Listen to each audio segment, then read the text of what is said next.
I've been doing it all month, talking about the five greatest players in each NFL team's history. If I've done your team already and you missed it, make sure to check out the playlist of top five players for each team in the description box down below. Again, this is being done in alphabetical order.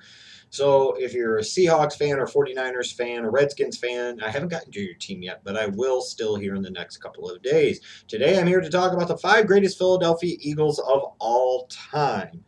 And this, in a way, to me, is a bit of a snake bitten franchise that has had a lot of bad years throughout its history with some good years sprinkled in. They've had, three NFL championships during their history, but they've also had a lot of years of being an also ran organization, a lot of years where they were close, but they weren't quite all the way there. They've made it to two Super Bowls and lost both of those Super Bowl appearances. So a lot of Eagles fans are frustrated, and understandably so, because at some point in time they feel like they deserve the right to hoist a Lombardi trophy. Maybe someday they will, I don't know. But they've had some good players throughout their history, and some of the players that were pretty good, some that were Hall of Famers, in fact, that didn't make this list include guys like Tommy McDonald and Sonny Jurgensen and Pete Pihos. And you have other really good players throughout their history, guys like Maxie Baughan, who I think should be in the Pro Football Hall of Fame, similar to Harold Carmichael, who I also believe should be in the Pro Football Hall of Fame. And then the quarterback that led the Eagles to their first Super Bowl appearance in the 1980 season, in Ron Jaworski. I don't think he should be a Hall of Famer, but a guy that definitely deserves to be mentioned when you talk about good or great Eagles. And that includes the quarterback that led the Eagles to their last NFL championship in 1960, the only quarterback to ever beat a Vince Lombardi coach Packers team in the playoffs, and that was Norm Van Brocklin, who only played for 3 seasons with the Eagles, but he made them memorable and made them count, basically. But anyways, it is time to talk about the five greatest Philadelphia Eagles players of all time. As always, you're welcome to chime in on your thoughts on my list. Let me know what your list of five greatest players would be for this organization. But let me get started.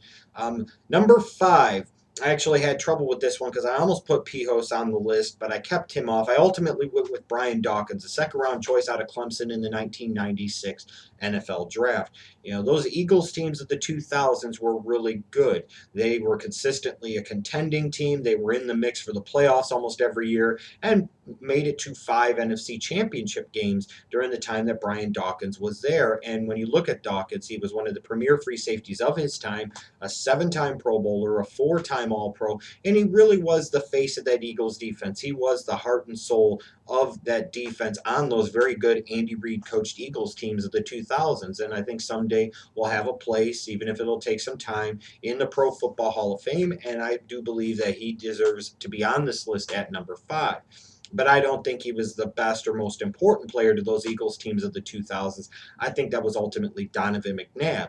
When you look at Donovan McNabb, you're talking about a player that came in and really changed the fortunes of the Eagles franchise. And so appropriately for Eagles fans that so badly wanted Ricky Williams and so roundly booed the drafting of Donovan McNabb and hated the drafting of Donovan McNabb so damn bad, up your ass, you were proven wrong. I mean, this was an Eagles organization that was the drizzling shits. Other than some of the Buddy Ryan years where they got close but not close enough, they had really fallen on some hard times during the mid and late 90s. And Donovan McNabb, when you had other quarterbacks like Achilles Smith or Dante Culpepper or Cade McNown, of all people, that could have been the guy for the Philadelphia Eagles. Andy Reid took Donovan McNabb out of Syracuse with the second overall pick, said, damn everybody else, this is my guy, and by God, he was. During his time with the Philadelphia Eagles, about a decade or so, he was a 6-time Pro Bowler, led the team to 5 NFC Championship game appearances, a Super Bowl appearance. Donovan McNabb was really the leader of that team. He was the heart and soul of that team. He, to me, was the epitome of a franchise quarterback. Is he a guy that's ever going to maybe get into the Pro Football Hall of Fame? I don't know. I'd envision Brian Dawkins' path to the Hall of Fame being much clearer, much crisper, and much easier than a Donovan McNabb's would. But there's no question to me that for many years, Donovan McNabb was the man in Philadelphia and deserves to be recognized. He is the greatest quarterback in the history of the Eagles franchise in terms of his meaning and significance to the organization, and hence why I have him at number 4 on the list. Number 3, I will go way back in the day to the greatest player ever from Honduras, Steve Van Buren, the 5th overall selection out of Louisiana State University in the 1944 NFL Draft. At the end of his career with the Eagles, he was the all-time career leading rusher in NFL history. But when you look at Steve Van Buren, he was that first truly great Eagle. Still to this day, a lot of people consider him the greatest Eagle of them all. He was a part of 2 NFL championship teams for Philadelphia. His performance in the 48 championship game in particular is notable because he thought that the game wasn't going to happen, that it was going to be canceled due to the weather. And he got a call from Coach Greasy Neal saying that, no, the game's on, you need to get here. He took, I think it was a train or a bus, and had to walk 6 blocks in a freaking blizzard, and then ends up scoring the only touchdown, the winning touchdown in that 1948 championship game. Steve Van Buren was a great player, a great running back, up to that point in time in the NFL, maybe the greatest running back in the history of the league. Furthermore, he was a guy that seemed to show up in the clutch for the Eagles when they needed him. And like I said, a lot of people still to this day will say that Steve Van Buren is the greatest Philadelphia Eagle of them all. And I've got him here at number 3 on my list. Number 2, though, I'm going to go with Reggie White, the defensive end from Tennessee via the Memphis Showboats of the United States Football League. You know, the Eagles in 1985 scored a bit of a coup. They must have known that they were going to get something special. He only spent 8 years with Philadelphia, but by God, he made them count, and by God, they were memorable. Those Buddy Ryan-led Eagles teams with players like Clyde Simmons and Jerome Brown and Randall Cunningham, those are some good Eagles teams of the late 80s and early 90s. It's a shame they didn't get further in the playoffs, that they maybe never made it to a Super Bowl, because they were a team in theory that maybe should have been able to do so at some point in time.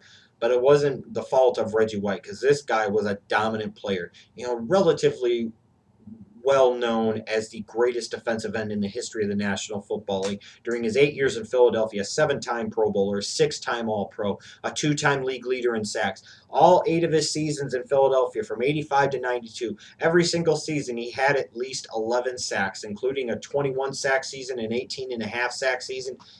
Like I said, those were the 2 years that he led the league in sacks. He was the 1987 NFL Defensive Player of the Year. He was a member of both the 1980s and 1990s NFL All-Decade teams, a member of the NFL's 75th anniversary team, and like I said, unanimously, I think, viewed as the greatest, most dominant defensive end in the history of the National Football League. And if he would have spent 4 or 5 more years of his career in Philadelphia as opposed to Green Bay, he would easily be the greatest Philadelphia Eagle of them all. But I think at the end of the day, number 1 has to go to Concrete Charlie, Chuck Bednarik. Now, a lot of people will think, oh, Chuck Bednarik, they called him Concrete Charlie because of his style of play. No, it was because of his work as a concrete salesman in the offseason. That's technically how he got his name. But the first overall pick out of West Virginia in the 1949 NFL Draft. And when you look at Bednarik, he was a guy that you talk about as, you know, really the heart and soul of a franchise and the representation of what a franchise wants to be. He was the last of the truly great 60-minute men. You know, he was a great center, a great linebacker, a physical player, a tough player that during his 14 years with the Philadelphia Eagles brought so much in terms of talent, in terms of ability, in terms of direction and leadership, and ultimately came to, you know, be the personification of the Philadelphia Eagles and the standard that all future Philadelphia Eagles are ultimately measured against. His play in the 1960 NFL championship game, where he stuffed Jim Taylor, was basically, in a way, the last line of defense between Jim Taylor and the end zone, preserved the victory in the NFL championship game for those Eagles over the Vince Lombardi coached Green Bay Packers. I think at the end of the day, when all is said and done, that Chuck Bednarik, to me anyways, in my eyes, should be viewed as the greatest Philadelphia Eagle of all time. But again, I want to know what you think. Do you agree that Concrete Charlie's the greatest Eagle of all time? Is it Reggie White? Is it Donovan McNabb or Steve Van Buren or Brian Brian Dawkins or Pete Pihos, one of the great two-way players of his time.